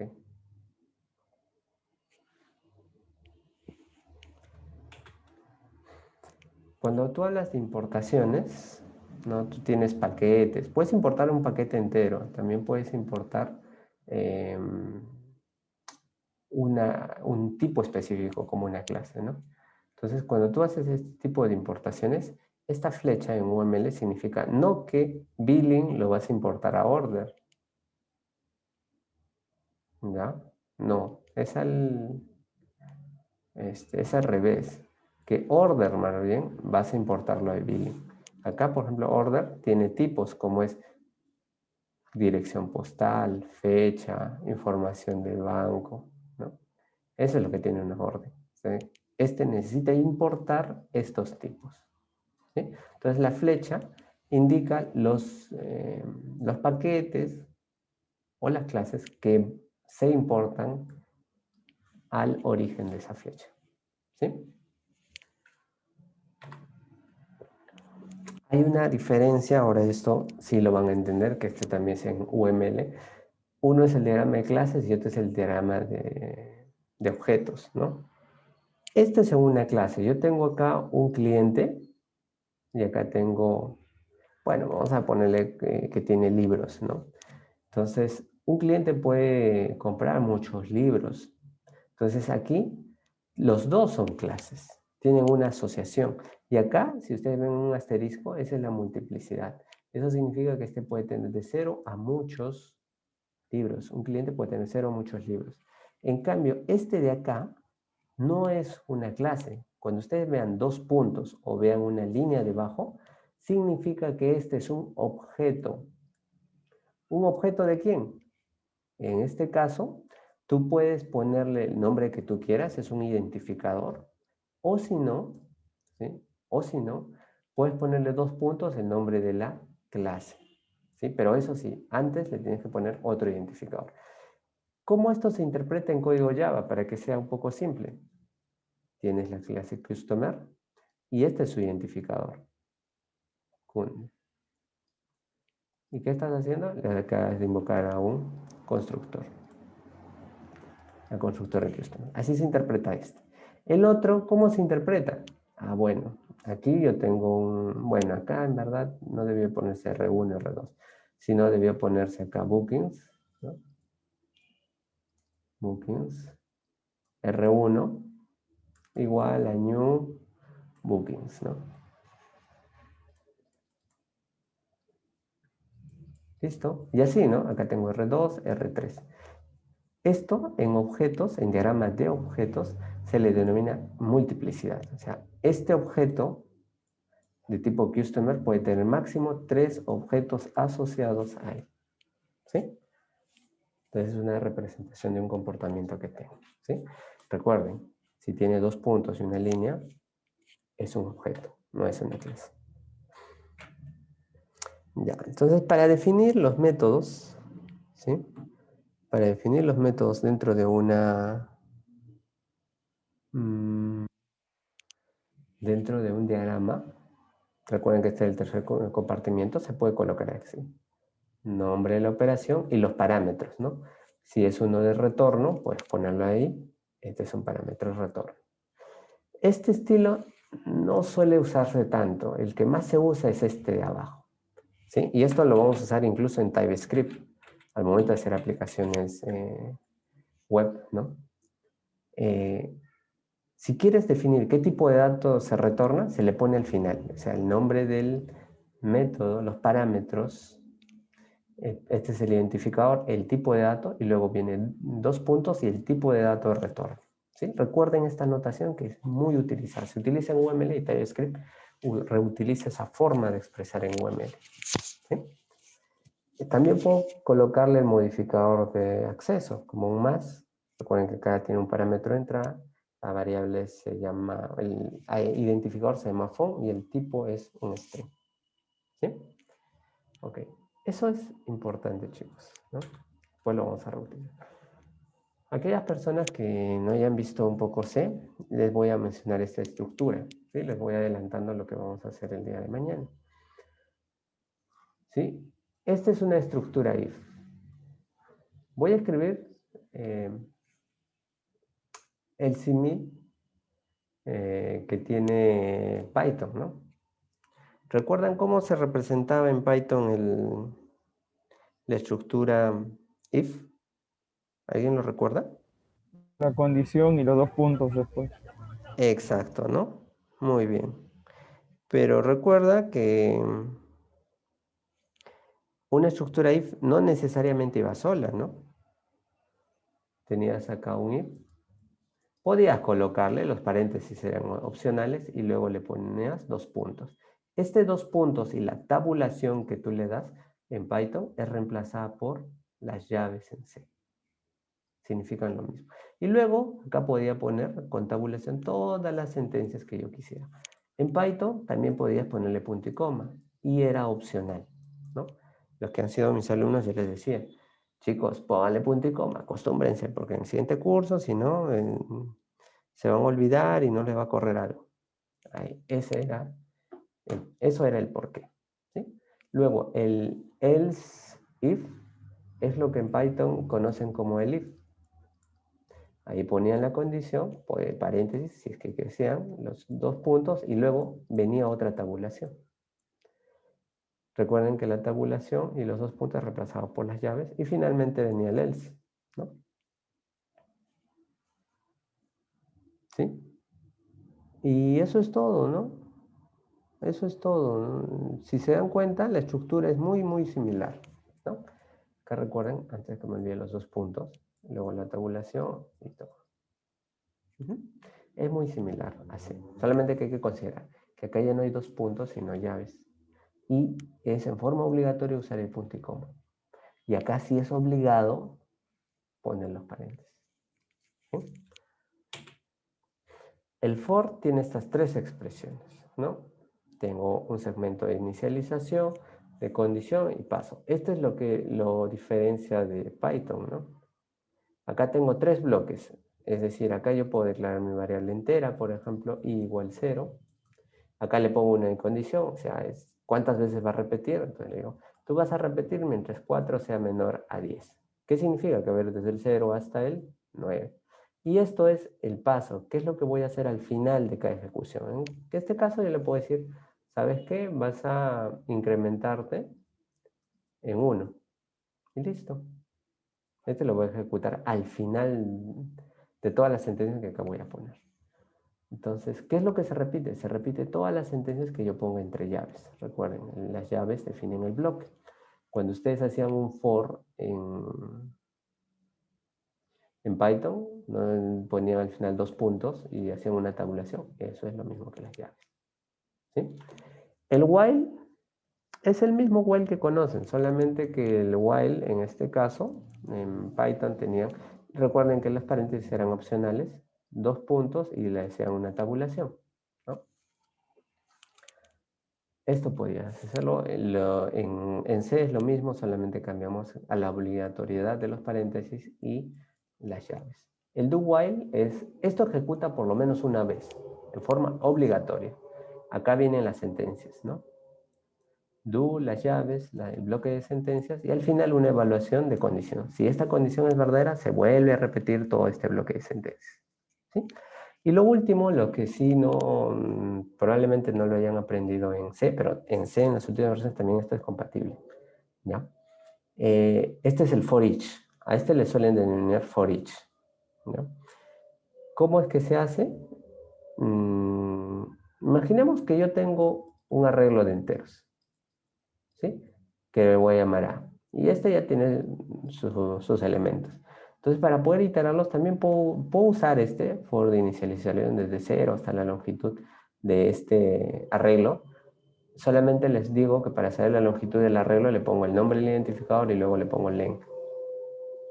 ¿Sí?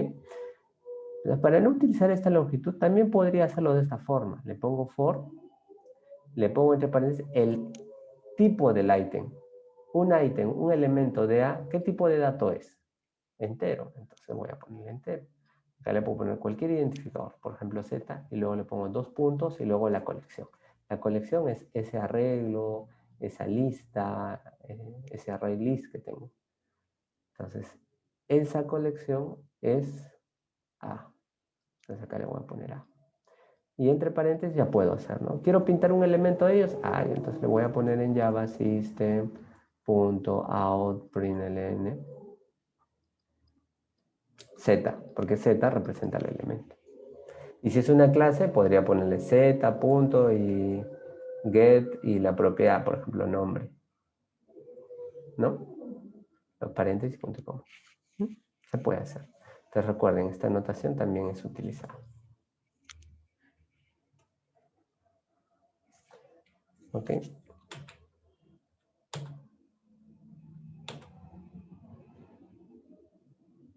La herencia, recuerden, está ligada a la reutilización de los miembros de una clase.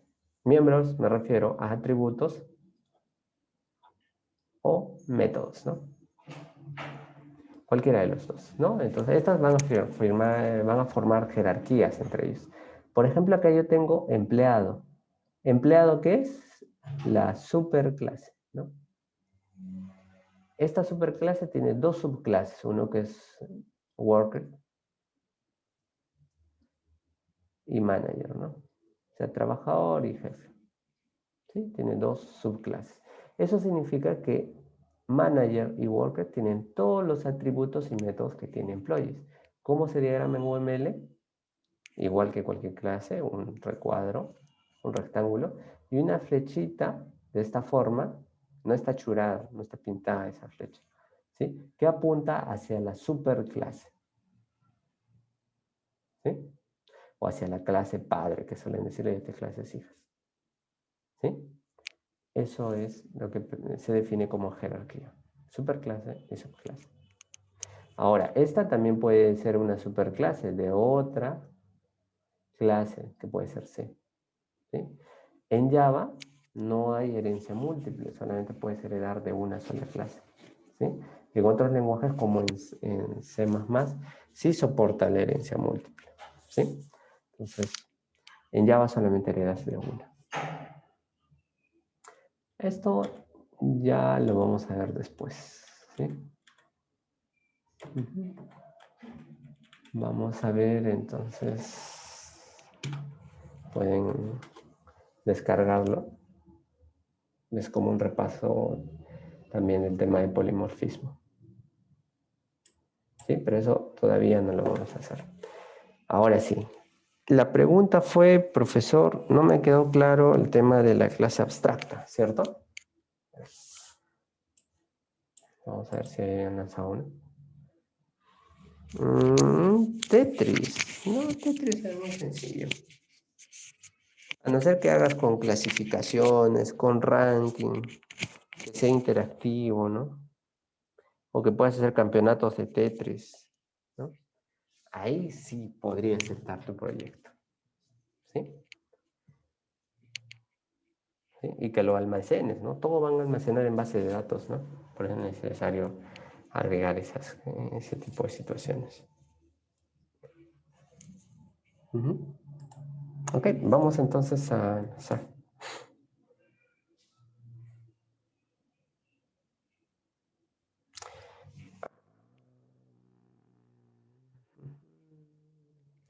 Tener un poco de cuidado con este término, ¿ya?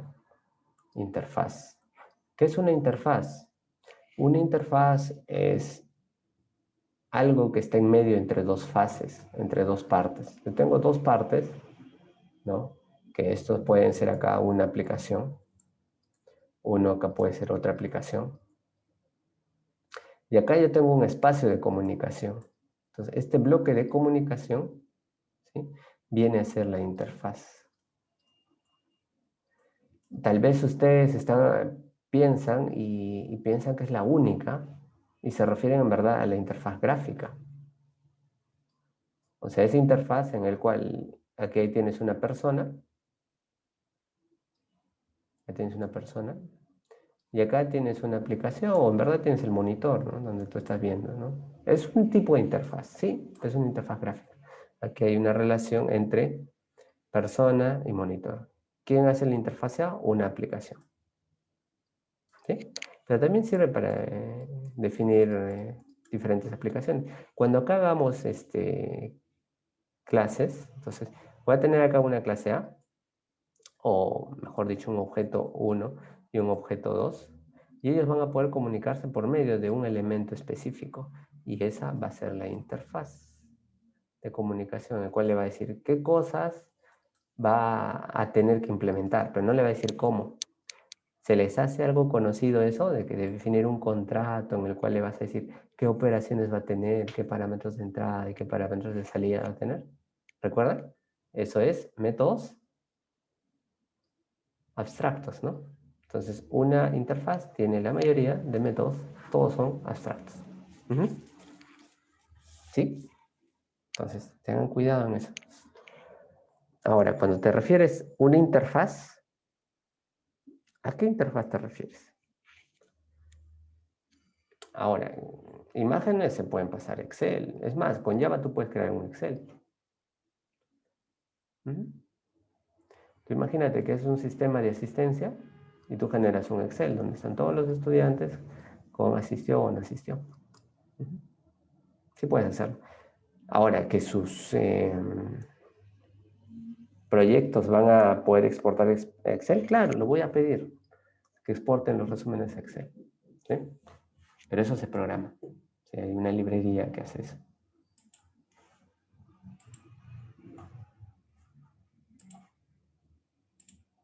Ok. Empecemos entonces.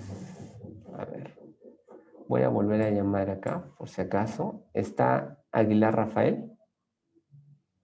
Aguilar Rafael. Carguas. Casas. Chirinos. Garibay. Monroe. ¿No? Bueno, creo que nadie más asistió. Ok, chicos, entonces vamos a lanzarles un reto. ¿Les parece? ¿Sí? Vamos a hacer un reto y vamos a utilizar clases abstractas. Les voy a dar para que piensen, van a pensar unos 5 minutos de cómo realizarlo, ¿sí? Vamos a tomar de ejemplo uno de los comentarios que hizo su compañero, ¿no? Que es la calculadora, ¿sí? Entonces, imaginemos que nosotros tenemos que hacer una aplicación, ¿sí? Imaginemos que tenemos que hacer una aplicación en los cuales le vamos a tener que pasar una función, ¿sí? Una función polinómica, ¿sí? De máximo tercer grado, ¿sí? De máximo tercer grado. Entonces, tú vas a tener una función de este tipo, ¿no? Ax cubo más bx cuadrado más c, ¿sí? Tú vas a pedirle al usuario estos parámetros, a, b y c, ¿no? Y tú le vas a calcular, ¿no? En determinado punto. No, se va a complicar un poco. Porque sería pendiente, ya. Vamos a ver, calculas el máximo y el mínimo.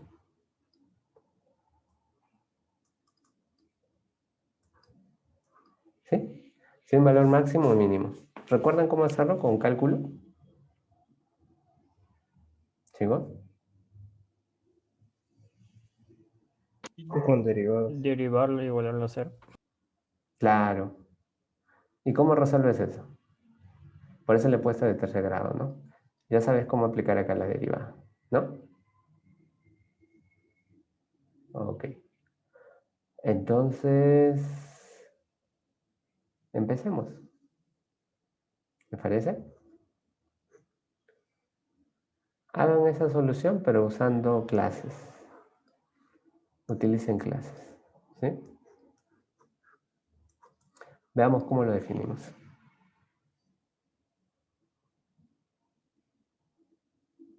Ujú. Vamos a pensarlo, les voy a dar unos 2 minutos. 2 minutos nada más, ¿sí? Vamos a pensar qué hacer. No lo vamos a solucionar. Lo principal es diseñarlo. Y después ya realizarlo va a ser más sencillo.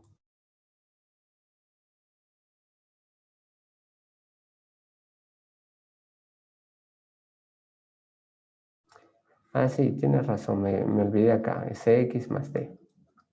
Ya. Gracias, Ever. Son 4 términos.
Ok, chicos, ¿tienen alguna idea?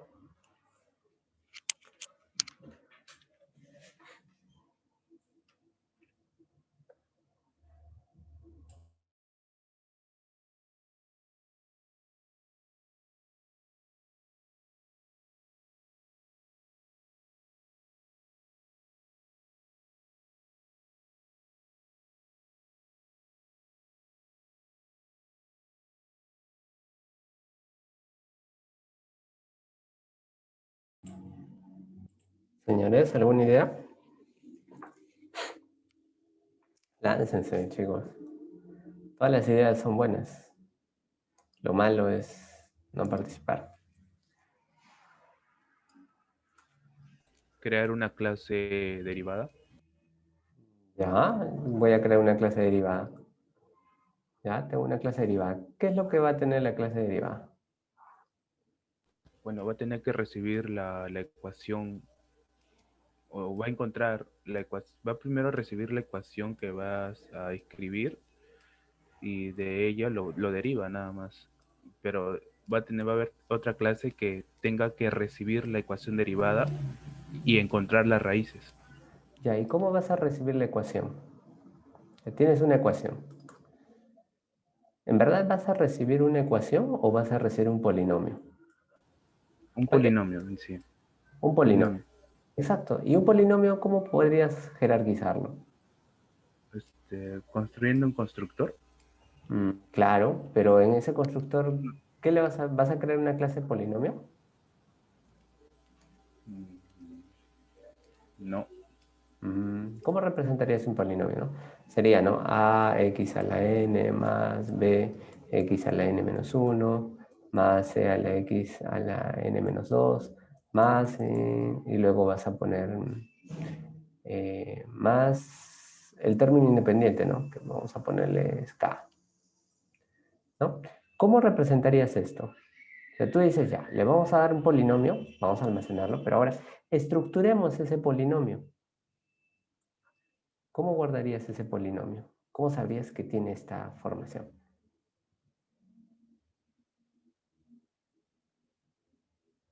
¿Quién me estaba ayudando? Profe, la cantidad Dígame. recibida según, o sea, si como es una variable de 3 dígitos, o sea, de 4 términos, tendría que recibir al menos de 3 a menos como una condición Ya que podría reciba ser, pero si queremos guardarlo de forma general, ¿cómo esto tú podrías almacenarlo? Polinomio cúbico. Mm, No, pero es general, ¿no? Ya te digo general. Abstracto. ¿Qué es lo que tú almacenarías? Del polinomio, ¿qué es lo El que tú grado del quieres? polinomio, profesor. El grado, y aparte del grado, Los coeficientes. ya.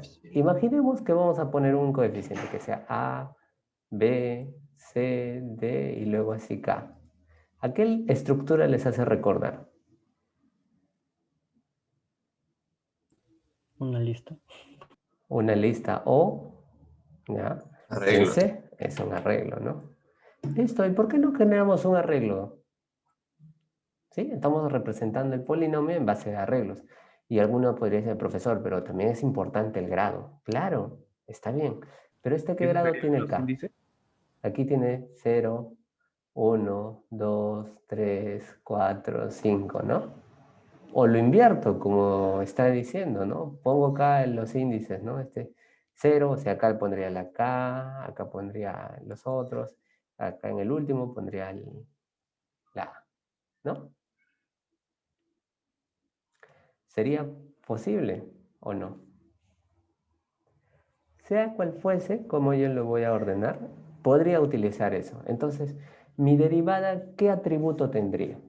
Si en primera instancia me dijeron que voy a guardar un polinomio mediante un constructor, ¿cuál sería? ¿Qué atributo debería tener derivada? Longitud. Esto, un arreglo, ¿no? Un arreglo. Si se han dado cuenta, es un arreglo. Este es un arreglo. Ustedes me acaban de decir que esto es un arreglo, ¿cierto? Entonces derivada va a tener un atributo que le voy a llamar polinomio. ¿Y de qué tipo va a ser? Va a ser un arreglo de qué? Bueno, puedes ponerle un double, ¿no? Es un arreglo de double. Ya está. Voy a usar el primitivo, ¿ya? Por ahora. Un arreglo de double. ¿Listo? Y ahora, ¿qué más va a hacer? ¿Qué me estaba ayudando, por favor? ¿Qué me ayudaba? Hasta ahí nomás se me ocurrió, profesor. Ya, Ever, ¿qué más? Ya tienes, tú me has dicho que necesito un constructor, ¿ya? ¿Está bien? Acá yo tengo la derivada. Y esto ya es un método, ¿no? Yo tengo la derivada. ¿Y qué le voy a pasar? Le voy a pasar un polinomio. Está bien, me parece muy bien. Y le voy a pasar un doble, ¿no? En forma de reloj. Pero algo más me dijiste. ¿Qué va a ser la derivada?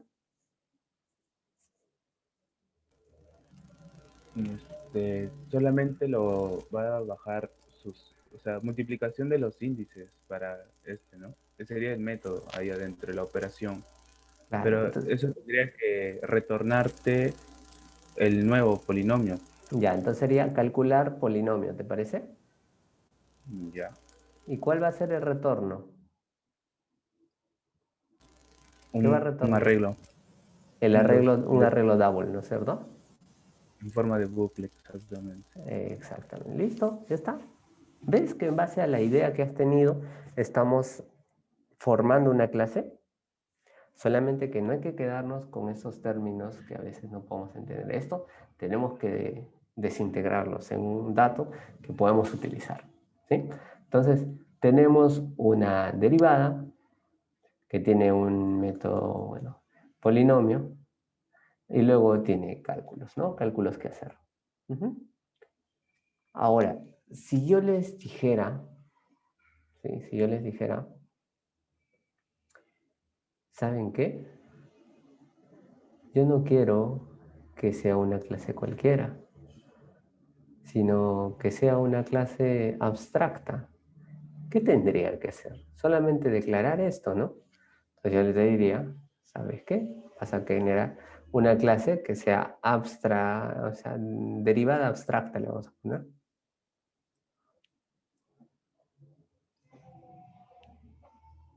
Que va a tener una operación. ¿Qué operación va a ser esa? Calcular.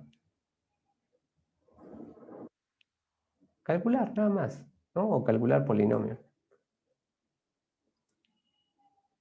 Solamente le voy a especificar qué, más no voy a implementar. La implementación va a estar en esta clase concreta, en derivada.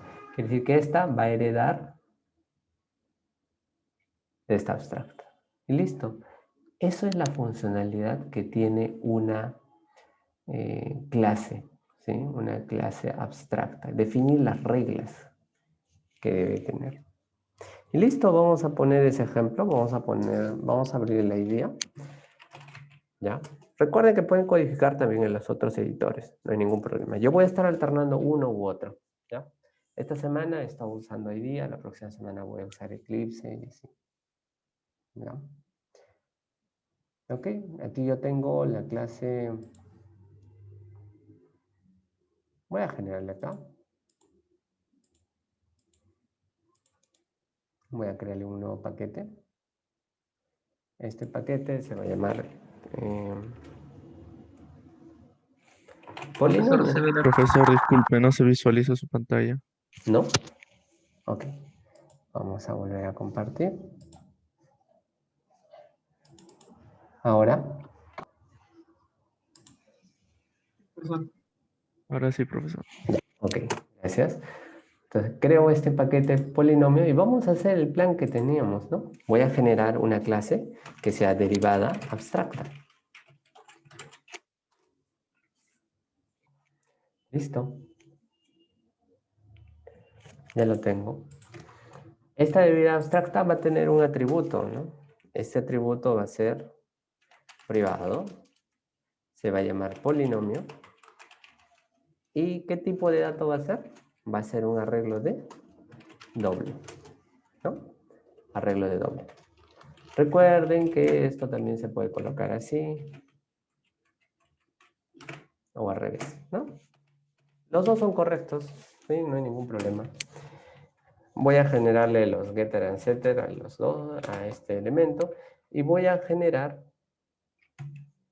un constructor, ¿no? Recuerden que le vamos a poner un constructor. Entonces vamos a ponerle derivada. Recuerden que la abstracta, si bien no puedes crear una instancia, no significa que no puedas tener constructor, ¿no? Ahora vamos a hacerlo acá. Vamos a definir el constructor de ese elemento. Le vamos a pasar ese elemento. Y aparte de eso, recuerden que esta clase tiene que ser abstracta. ¿Sí? Y vamos a crearle el método para el cual nosotros queremos, ¿no? Va a ser public, derivada. ¿Qué es lo que va a devolver? Va a devolver, recuerden, un polinomio. ¿Sí? Un polinomio, que sería este doble, ¿no? Este doble. ¿Y qué le va a permitir hacer? No, alguien podría decir, ah, ya, profesor. Si usted lo devuelve así, y acá le vamos a poner calcular. Simplemente calcular derivada, y este solamente lo vamos a declarar. Nada más. Solamente que vamos a definirlo como abstracto. ¿Sí? Ahora, yo tengo esta clase abstracta. Y está bien, lo puedo tener. Pero imaginemos que esa clase abstracta, a futuro, acá nosotros le podemos crear más atributos, ¿no? Más atributos. Entonces, por algo estamos definiéndolo como abstracto, que va a tener un contrato que va a estar relacionado a este polinomio, ¿sí?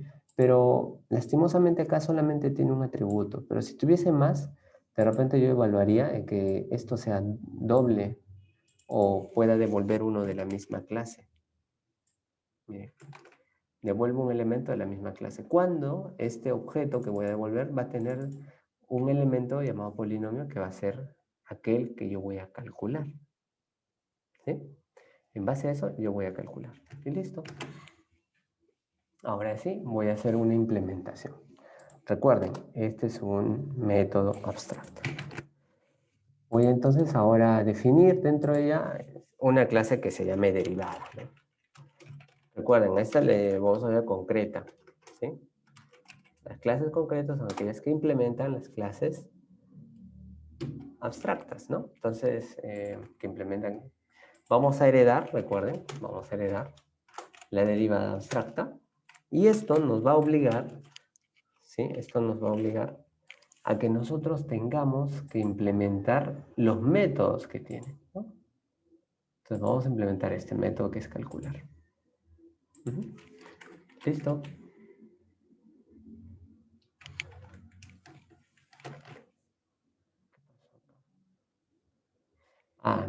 Como acá tengo un constructor, necesito tener un constructor. Ya tengo un constructor que no es por defecto, tengo que crear un constructor de esto. Entonces vamos a crearle también el constructor, ¿no?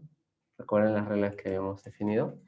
Y el parámetro que le enviemos vamos a llamar el constructor de la superclase, ¿no? Listo. Ya lo tengo y acá voy a poner la lógica de cómo calcular, ¿sí? Cómo calcular la derivada. ¿Sí? ¿Cómo calculo la derivada? Ahora sí, chicos. Ustedes mismos son. Acá yo tengo, miren, si quiero referenciar al polinomio, ya por herencia, ya tengo el get polinomio, ahí ya tengo el polinomio. ¿Cómo calculo entonces la derivada? ¿Recuerdan? ¿Cómo se calcula la derivada de un polinomio?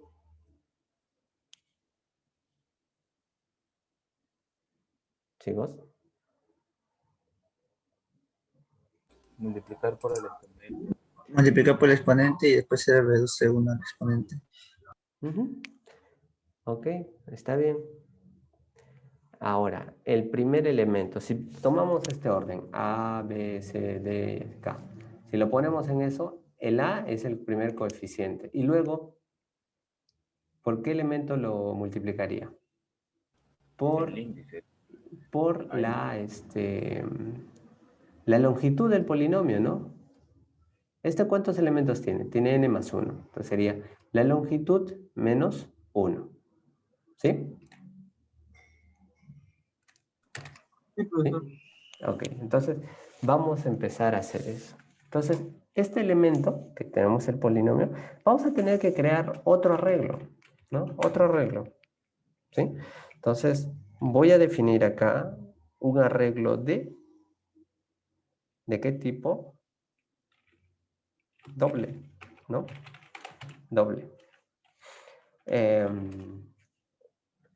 Voy a inicializarlo. Voy a ponerle acá una variable que sea derivada. ¿Sí? Y acá voy a tener que inicializarlo, ¿no?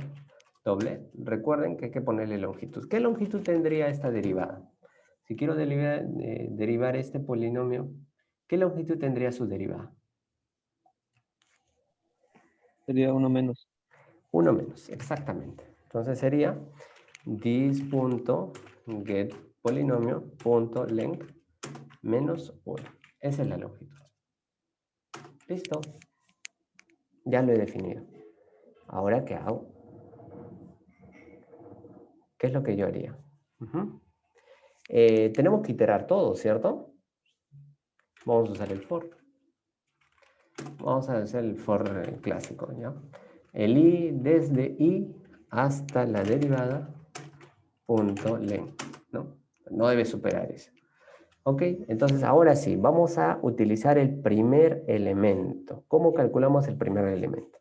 Entonces vamos a poner derivada. Vamos a asignar el primer elemento, que este es el i. ¿Eso va a ser igual a cuánto? Este elemento, ¿qué sería igual?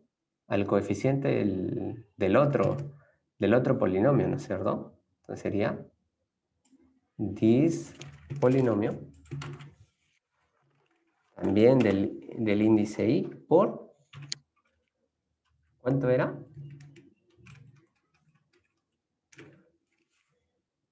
¿Verdad? Aquí es n, sería longitud, toda la longitud, chicos, Menos 1. toda la longitud menos 1, ¿seguro? ¿Estás seguro? Vamos a poner un ejemplo, mira. Para asegurarnos siempre hay que poner un ejemplito, ¿no? Vamos a poner 3x al cuadrado más 2x más 1. Entonces recuerden que yo tengo que sacar este coeficiente. ¿Qué longitud tiene? 3, este arreglo. Entonces sería la longitud menos 1, sería el exponente. Pero este es menos, es porque me refiero a esta posición, ¿cierto? Si yo quisiera hacer eso, entonces, ¿cuál sería la longitud? Ustedes me dicen que sería esta. La longitud menos 1. Menos I, profe. Menos i. Ya. Recuerden que el i al principio es 0. ¿Eso es válido? No, no cumpliría en ese caso. Entonces al i le resto 1. ¿Ahora sí se cumple? No, afuera, profesor.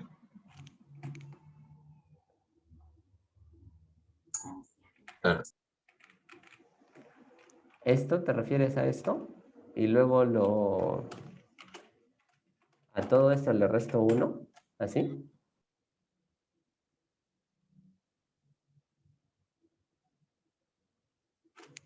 ¿Chicos? Sí. Ya. Bueno, ustedes me dicen eso, voy a cumplir eso. Y listo. Con eso va a calcular todos los elementos. Y al final voy a crear una clase derivada. Derivada abstracta. Le vamos a poner A. Y como no puedo llamar ese, voy a llamar el constructor. El constructor de la concreta. Y le voy a pasar, recuerden, este polinomio. Y ese polinomio viene a ser esta derivada. Y listo, ya lo tengo. Miren, referenciando al padre, le asigno el hijo. y luego retorno la. Listo, ya lo tengo. Y luego puedo generar un main, ¿no? Acá tengo un main. Ok, nos hemos extendido.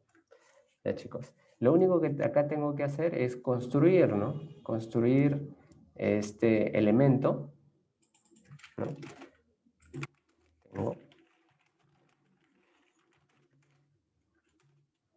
Y acá tengo que enviarle un polinomio, ¿no? Entonces, este polinomio simplemente le voy a poner este valor. Bien.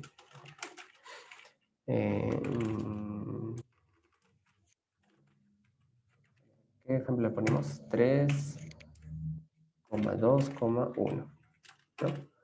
Listo. Y acá le ponemos derivada. Y acá simplemente vamos a llamar esto, ¿no?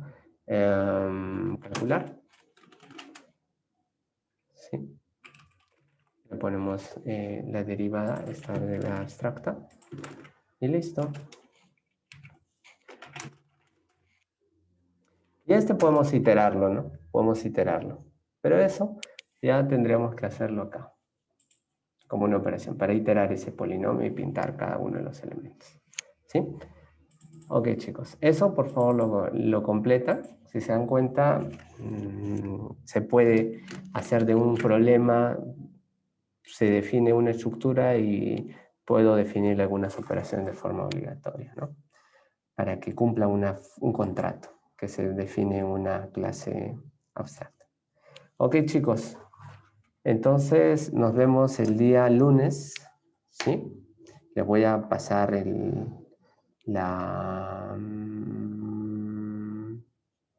las hojas interactivas y todo ello, ¿sí?